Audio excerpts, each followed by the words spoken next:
O automóvel sempre foi uma ferramenta muito utilizada para o desenvolvimento das nossas tarefas mais corriqueiras. Nunca na história do mercado automotivo brasileiro tivemos uma gama e uma variedade tão grande de marcas e modelos. Então, como escolher? Nosso objetivo agora é dissecar tecnicamente alguns desses modelos e analisar suas diferentes rotinas, de carros de passeios a utilitários, de sedãs a SUVs. A ideia é compartilhar com você, entusiasta ou consumidor, a gama de opções que o mercado oferece, de carros novos a usados, lançamentos ou velhos conhecidos.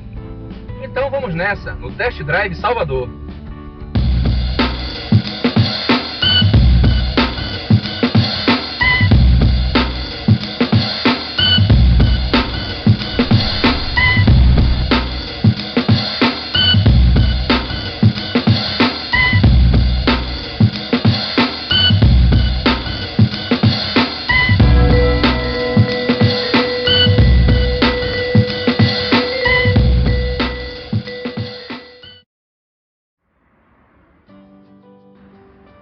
Salve, salve, meus queridos! Tudo bem com vocês? Eu espero que esteja tudo certo.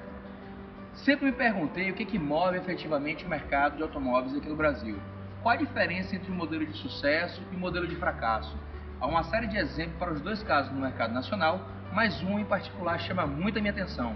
Na convivência com ele, a gente não notou nenhum problema de desempenho, de manutenção, de conforto, de estética. É um modelo que, mesmo quando foi lançado em 2010, já trazia alguns mimos embarcados, alguns brinquedinhos que agradavam os motoristas que carros da mesma categoria ainda hoje não têm. Então, como explicar uma desvalorização tão brusca? Por que depois de 4, 5, 6 anos de uso, o carro chega a valer a mesma coisa que um carro popular mesmo usado? Para responder a essas e outras perguntas, vamos testar hoje. É isso aí, a gente vai testar hoje o Renault Fluence Dynamic 2.0 2013.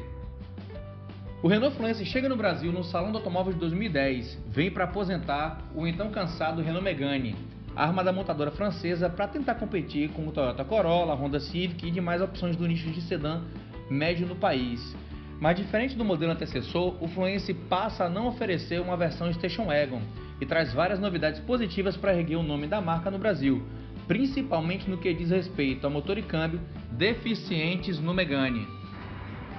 Falando de carroceria, à primeira vista o Fluence se apresenta imponente e robusto. Tem as dimensões de quase 62 metros de comprimento, 2 metros de largura, 1,5 metro de altura e um entre-eixos confortável de 2,70 metros. Pesa 1.369 kg. Mesmo para quem está acostumado com os carros maiores, o Fluence é um desafio interessante nas vagas cada vez mais apertadas dos dias de hoje. Não fosse pela eficiência da direção elétrica juntamente com um bom jogo de direção, estacionar essa banheira seria uma tarefa complicada, mas que não chega enfim a ser um problema. O vidro traseiro, muito em função do design externo, é alto demais, deixando muito pouco visível pelo retrovisor central do carro. Um sensor de estacionamento é sempre uma boa pedida se você não quer ter o seu para-choque arranhado. O modelo recebeu uma cara nova em 2015, com uma nova grade, novo conjunto óptico, mas a musculatura de um tubarão permaneceu. O motor M4R, originário da Nissan, tem 4 cilindros em linha, uma posição transversal ao carro, injeção indireta de combustível e vem aspirado de fábrica. Gera um total de 140 cavalos a 6.000 RPM, empurrando teoricamente esse sedã a 200 km por hora numa máxima de velocidade. Consome 4,5 litros de óleo lubrificante no motor, que no caso desse modelo testado, está sendo utilizado o óleo 0W20, mais fino e mais eficiente.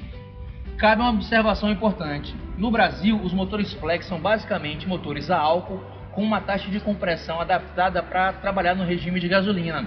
Acontece que esse motor ele não tem projeto nacional, e aí quando você abastece com álcool, mesmo no sistema dito flex, há sintomas percebidos, como o funcionamento não é tão preciso, é preciso esquentar o carro quando efetivamente ele está frio, e se ele não for devidamente aquecido, o carro morre.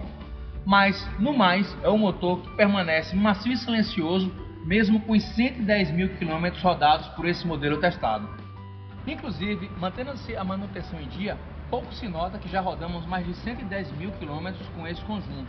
A perfeita harmonia do motor M4R, juntamente com o câmbio CVT de 6 marchas, também contribuição da Nissan, deixa a condução suave e agradável. Um detalhe: As velas desse motor são confeccionadas num material nobre.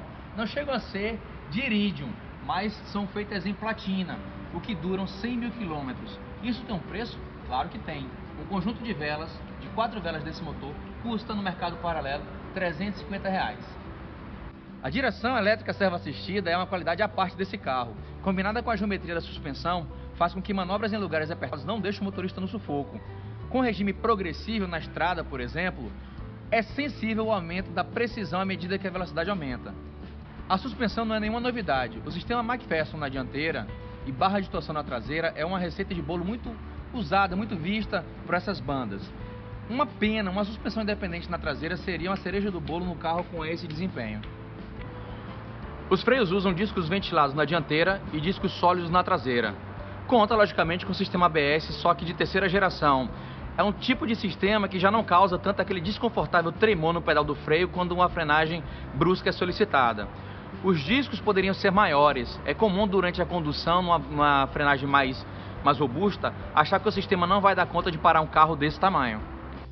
Nessa versão Dynamic, os pneus que vêm de fábrica são na versão 205/60 aro 16.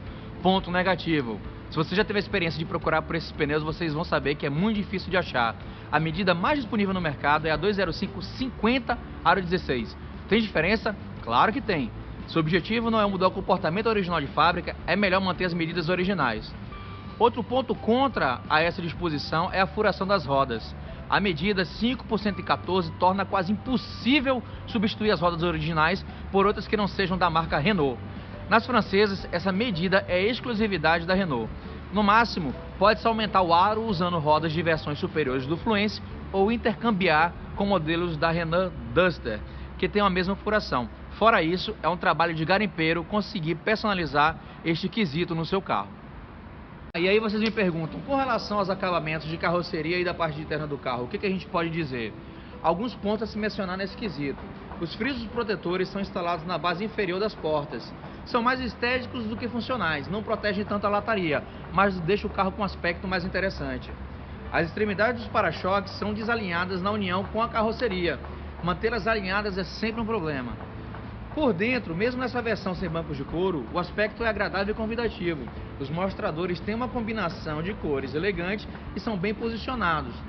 Em versões mais recentes, há mostradores digitais, mas essa versão analógica ainda dá uma sensação de nostalgia quando o ponteiro do tacômetro sobe numa aceleração mais disposta. Eu particularmente prefiro assim. Alguns pontos positivos merecem ser salientados quando a gente fala do Renault Fluence.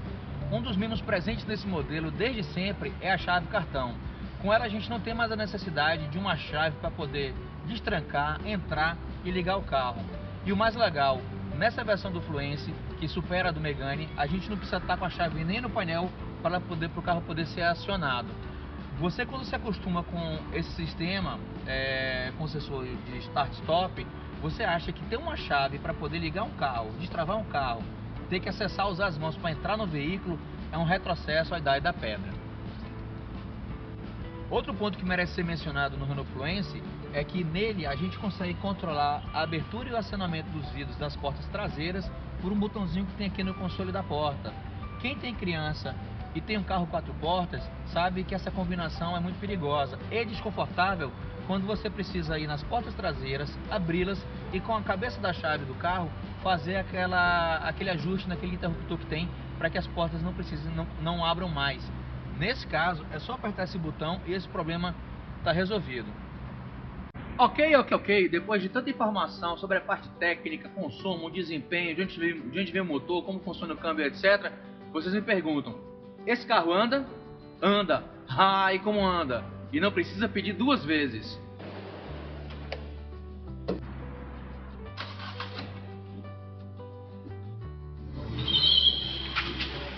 Dirigir o Renault Fluence é só alegria. O consumo é alto, mesmo para um sedã desse tamanho. Na cidade, a média variou de 5,7 a 7,2 km com litro de gasolina e de 4 a 5 km com litro rodando com etanol. Na estrada varia um pouco. O motor robusto cobra o seu preço e o consumo instantâneo pode cair de 29,9 km por litro numa condução de declive até 4 km por litro numa aceleração mais puxada. Mas no mais, basta acelerar para sentir a disposição do motor M4R e se divertir. Não é um carro que prima pela esportividade, mas que honra cada um dos 140 cavalos junto com o conforto do câmbio CVT. Curvas precisas, passageiros devidamente acomodados aos bancos, freios relativamente eficientes e mesmo a ausência da suspensão independente na traseira não é problema na hora de conduzir esse carro. A nossa conclusão é o seguinte: o Fluence tecnicamente é um carro muito bom. Não conseguimos entender porque realmente não existe essa atratividade para um carro nessas condições. Ok, que carros como Toyota Corolla, Honda Civic têm uma fama de serem mais confiáveis, mas durante os 110 mil quilômetros rodados desse carro não foi percebido nenhum problema crônico, como acontece em outros modelos. Óbvio que existem as questões de manutenção que um carro com essa quilometragem demanda, mas fora isso é um carro perfeitamente dirigível. O segredo talvez esteja na questão da manutenção. Você mantendo a manutenção em dia, o carro tem uma longevidade maior. E talvez esteja exatamente aí o segredo.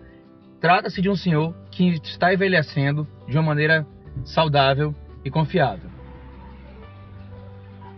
Bom, por hoje foi isso.